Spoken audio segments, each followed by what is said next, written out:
Class में हम जो ऑटोकैड की फाइल होती है उसको पीडीएफ में किस तरीके से कन्वर्ट करते हैं उसके बारे में हम देखेंगे। और इसमें एक छोटा सा पोर्शन भी है जो आइसोमेट्रिक व्यू, जिसमें आइसोमेट्रिक ड्राइंग बनती है, तो उसको भी हम किस तरीके से स्टार्ट करते हैं या बेसिक बेसिक चीज़ हैं जो हमें मतलब ध्यान रखनी चाहिए, तो उसके बारे में भी हम देखेंगे। तो आगे लेक्चर को बढ़ाने से पहले एक रिक्वेस्ट करना चाहता हूँ आपसे, प्लीज़ चैनल को सब्सक्राइब कर लीजिए और बेल आइकन को दबा दीजिए ताकि आने वाली जो वीडियो हैं उनका अपडेट आपको तुरंत मिल जाए। तो सबसे पहले मैं आपको ऑटोकैड में आइसोमेट्रिक ड्राइंग किस तरीके से बनती है उसके बारे में बताता हूँ। जैसे कि मान लो मैं एक क्यूबॉइड बनाना चाह रहा हूँ, इस तरीके से ये डायरेक्शन जो है रेक्टेंगल स्टार्ट पॉइंट पॉइंट और एंड पॉइंट इस तरीके से मैंने बनाया, और यहाँ पे 200 और टैब और 100 कर दो यार, 80 कर। ठीक है, तो ये बन गया। अब ये क्यूबॉइड का या तो आप फ्रंट व्यू मान लो या टॉप व्यू मान लो। इसके बाद इसका जो साइड व्यू बनेगा मैं यहाँ पे बना देता हूँ, जैसे कि ये वैल्यू 20 टैब और दूसरी वैल्यू 80, ये ठीक है। और यहाँ पे जो है इसका नीचे की तरफ साइड व्यू बोल दो या उसको फ्रंट व्यू बोल दो, वो आपके ऊपर डिपेंड करेगा। ये यहाँ से ट्रैक कर लो, या तो इसमें वैल्यू जो है 200 तो है ही है, तो 200 के बाद टैब डाल दो और उसके बाद इसमें यहाँ पे जो इसकी मोटाई है 20, दोबारा टैब लगाओगे तो जो 200.5 लिख रहा है उसको हम 200 कर सकते हैं मैन्युअली। ठीक है, तो ये आ गया। तो ये क्यूबॉइड है जिसका साइड व्यू, फ्रंट व्यू और टॉप व्यू सामने की तरफ बना हुआ है।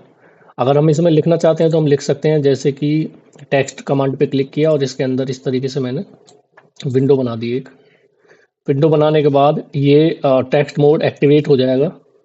इसमें जैसे कि मान लो मैं लिखना चाह रहा हूँ TOP, ठीक है, TOP, और यहाँ से मैं साइज इसका 5 कर देता हूँ, या तो सिलेक्ट करने के बाद तब 5 करना है। ठीक है, और ओके, ये आ गया। इसको मैं मूव कर सकता हूँ, ये जो ग्रिप पॉइंट है इससे। अगर आपको लग रहा है कि अभी भी ये छोटा है तो एस्केप दबाओ, इस पर डबल क्लिक करो और पूरा सेलेक्ट करो और यहाँ पे 10 लिख दो, एंटर, ओके। अब नीचे भी मुझे चाहिए तो मैं क्या करूँगा, इसको ही कॉपी कर लूँगा, CO इंटर, शॉर्टकट की कराई हुई है मैंने, उसी का यूज़ करके हम इसका कर सकते हैं। तो यहाँ पे टॉप व्यू लिख देता हूँ, सॉरी टॉप व्यू तो लिख दिया, इसमें कॉपी करता हूँ और यहाँ से उठा के यहाँ रख दिया और एक यहाँ रख दिया। अब इसको मैं एडिट कर दूंगा डबल क्लिक करके, और इसको बना दूंगा फ्रंट।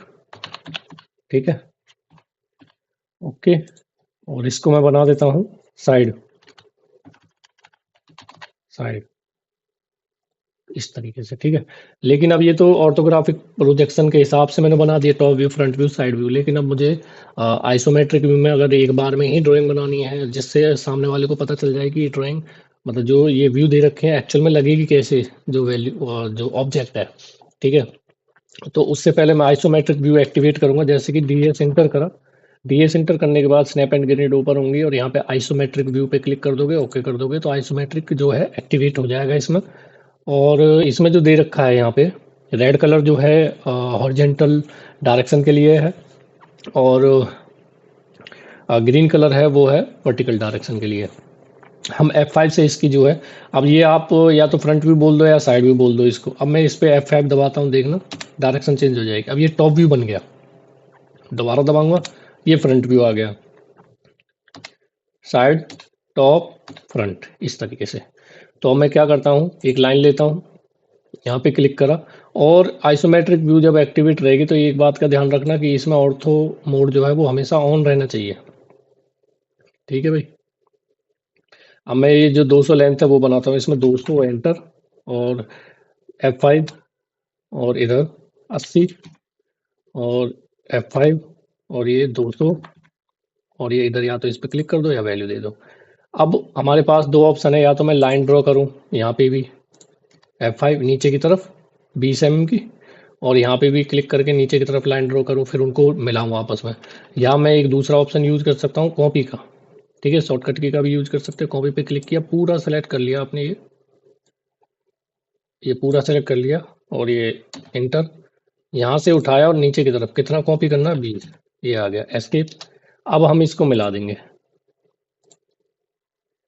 ये मिलाया स्पेस बार, ये मिलाया space bar, exit inter, space bar से हो जाएगा। और जो अंदर की ये चीज़ें हैं ये वाली, ये मैं चाहता हूँ कि हिडन के हिसाब से दिखें, या अगर हटा दोगे तो इस तरीके से दिखेगा। अगर आपको दिखाना ही है ये, तो यहाँ से आपको जो लाइन का टाइप है वो आपको चेंज करना पड़ेगा। लोड पे जाके डैश, ओके ओके। अब मैं यहाँ पे क्लिक करके इसका जो टाइप है वो चेंज कर दूंगा। और यहाँ पे एक कमांड है मैच प्रॉपर्टी, इसकी प्रॉपर्टी इसमें आ जाए, इसमें आ जाए इस तरीके से, ठीक है। और जो भी जो ये बाउंड्री लाइन है, ठीक है, जो हमें विजिबल रहेगी, इसकी मैं थिकनेस अपने हिसाब से इसमें दे सकता हूँ 0.35। अब ये विजिबल नहीं है तो यहाँ पे लाइन वेट डिस्प्ले जो है इसको ऑन करोगे तो ये विजिबल रहेगी। जैसे ये एक्टिवेट नहीं हुई है ना, तो यहाँ पे क्या करेंगे, मैच प्रॉपर्टी का यूज भी कर सकते हैं हम। इसकी प्रॉपर्टी इसमें आ जाए, हो गया, ठीक है। और भी मैं कर सकता हूँ, जैसे कि मान लो इसकी प्रॉपर्टी इसमें आ जाए, इसमें आ जाए और इसमें आ जाए, ठीक है। तो मुझे ये दिखाना है आपको, तो इसमें डायमेंशन किस तरीके से लेंगे। जैसे लीनियर डायमेंशन तो इसमें आ जाएगी, जैसे कि यहाँ पे क्लिक किया, यहाँ पे क्लिक किया और ये आ गया, ठीक है, ये आ गया। कंट्रोल जेड, इसको डिलीट कर दिया। तो अब डायमेंशन लूंगा दोबारा, और यहाँ पे एक ऑप्शन है ऑब्लिक का, एक मिनट, यहाँ पे डायमेंशन, ये अलाइन का, यहाँ पे क्लिक किया और यहाँ पे क्लिक किया, ये डायमेंशन आ गई। दोबारा स्पेस बार, यहाँ पे क्लिक किया और यहाँ पे क्लिक किया, डायमेंशन आई। इसकी हाइट जो है, मतलब लंबाई चौड़ाई ऊंचाई ये दे देंगे। अब जो डायमेंशन है वो काफ़ी छोटी दिखाई दे रही है, तो इसको आप चेंज कर सकते हो डायमेंशन स्टाइल में जाके, और यहाँ पे मॉडिफाई, और यहाँ पे ये दो कर दो, ओके क्लोज। अब ये जो डायमेंशन दी हुई है, मैं चाहता हूँ कि जैसी ये लाइन दी हुई है ना, उसी तरीके से ये डायमेंशन भी इसके साथ एक तरीके से अलाइन हो जाए। अलाइन तो है, ये ऑब्लिक भी हो जाए। ऑब्लिक पे क्लिक करोगे और डायमेंशन पे क्लिक करोगे, एंटर, और जो लाइन के हिसाब से आप तिरछी करना चाह रहे हो उस हिसाब से हो जाएगा। डायमेंशन पे क्लिक किया, अलाइन, ये अलाइन टेक्स्ट है यार, बाद में बताऊंगा आपको। ऑब्लिक, ये क्लिक किया, इंटर, इस लाइन पे दो बार क्लिक कर दो। फिर दोबारा करते हैं, ऑब्लिक, इस पे क्लिक किया, इंटर, इस लाइन पे दो बार क्लिक कर दिया, तो इस तरीके से आ गया डायमेंशन। अब मैं बताता हूँ आपको कि इसको हम पीडीएफ में किस तरीके से कन्वर्ट कर सकते हैं। उसके लिए सबसे पहले आपको कंट्रोल पी दबाना होगा। कंट्रोल पी दबाने के बाद ही आपको सबसे पहले यहाँ पे जाके और DWG टू PDF सेलेक्ट कर लेना है। उसके बाद यहाँ से पेज का साइज सेलेक्ट कर लेना है। डिस्प्ले जो है, विंडो, विंडो का मतलब ये है कि जो मैं सेलेक्ट करूँगा वही चीज़ हमारी जो है पीडीएफ में कन्वर्ट होगी एक तरीके से, ठीक है। सेंटर में कर देंगे तो सेंटर में आ जाएगी ड्राइंग, ठीक है। यहाँ से ओरिएंटेशन वगैरह चेंज कर सकते हैं जिसमें विजिबल रहे, ठीक है। और इसको एडजस्ट भी कर सकते हैं, जैसे इसको थोड़ा ऊपर कर दिया, इसको नीचे कर दिया, है ना। और यहाँ से ये ब्लैक एंड वाइट करना है तो मोनोक्रोम, ठीक है, ब्लैक एंड वाइट के लिए। और क्वालिटी नॉर्मल मैक्सिमम जो भी है नॉर्मली कर दो। और यहाँ पे प्रीव्यू, प्रीव्यू पे क्लिक करना है। तो इस तरीके से जो है जो बाउंड्री लाइन है, ऑब्जेक्ट लाइन है, वो मतलब मोटी दिखाई देंगी, और बाकी जो डायमेंशन लाइन है वो पतली दिखाई देगी। इसमें तो डायमेंशन दी नहीं है, ठीक है। एस्केप करेंगे। अब यही चीज़ आपको सेव करनी है तो ओके करोगे। ओके करने के बाद सेव का ऑप्शन आ जाएगा, डेस्कटॉप, और जिस नाम से आप सेव करोगे, HRC PDF, ठीक है।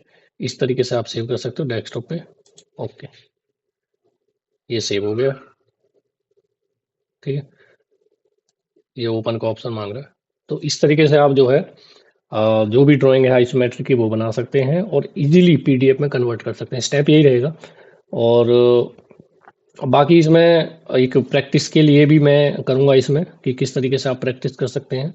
और नेक्स्ट जो क्लास होगी उसमें हम आइसोमेट्रिक में और किस तरीके से हम ड्राइंग बना सकते हैं, और टेक्स्ट जो होते हैं उसको कैसे अलाइन कर सकते हैं, ठीक है। और पीडीएफ में कन्वर्ट तो हमने कर दी ऑटोकैड की फाइल, लेकिन पीडीएफ की फाइल को हम ऑटोकैड में कैसे कन्वर्ट करेंगे। मान लो आपने कहीं ड्राइंग भेज दी है बना के और आपने डिलीट कर दी और वहाँ से पीडीएफ में दे रहा है वो, तो एडिटिंग आप करोगे तो किस तरीके से करोगे, उसको ऑटोकैड की फाइल में आपको कन्वर्ट करना पड़ेगा फिर वो, ठीक है। तो आज की क्लास थोड़ी छोटी रहेगी क्योंकि टॉपिक बेसिक सा है ये। अगली क्लास में हम थोड़ा-सा एक्सप्लेन करेंगे और ज़्यादा तरीके से, ठीक है? तो प्लीज़ आप चैनल को सब्सक्राइब कर लेना और जो लेक्चर है उसको शेयर कर देना ताकि सबका फ़ायदा हो। बहुत-बहुत धन्यवाद लेक्चर को देखने के लिए।